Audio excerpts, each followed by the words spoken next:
This wealthy man hung his wife on the wall and treated her like a living decoration for guests to admire. Every day, her only job was to look perfect. Eating, working out, getting her nails done, even sleeping, all of it happened on the wall. The husband worked every day at a desk facing his wife. All she had to do was look at him and chat with him a little, and he would regularly send her all kinds of gifts. Slowly, the wife got used to this life of being taken care of. Whenever her husband was working, she would try every way possible to talk to him. To keep his attention, Amelia wore a different outfit every single day, but the time he spent looking at her kept getting shorter, and the gifts slowly turned into nothing more than casual air kisses. Until one day, when Amelia tried to talk to him while he was working, the husband called in several servants and had his desk turned around. From that moment on, he worked with his back facing Amelia. He explained it away, saying the sunlight was too strong. Amelia wanted to question him, but she didn't dare. She could only cry silently, swallowing all her pain alone. Soon 3 years passed. Amelia had been on that wall for 3 years. Her husband no longer came to see her. Even when she stood on the wall and shouted, there was no response. At last, Amelia gathered the courage to climb down and take a look for herself. Even though it was less than 2 meters high to her,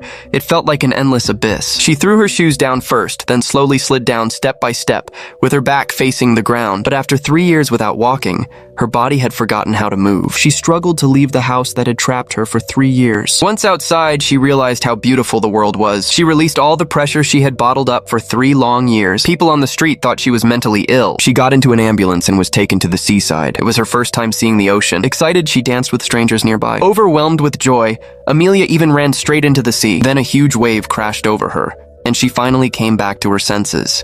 Soaked from head to toe, Amelia walked ashore and tried to borrow a towel, but no one paid attention to her. She wandered through the streets. Passing by a cosmetics store, she went in, wanting to put on makeup again, but the clerk walked over and kicked her out. With nowhere else to go, Amelia returned to the mansion once more. She stared at the wall she had sat on for 3 years, picked up an iron rod and smashed it to pieces. She finally said goodbye to her past. 1 year later, a famous cosmetics brand opened a new store, and Amelia was once again sitting on a wall, welcoming every customer who walked in. In a daze, she remembered what her mother once told her when she was a child. If I had to choose between you being smart and you being beautiful, I'd choose beautiful every time.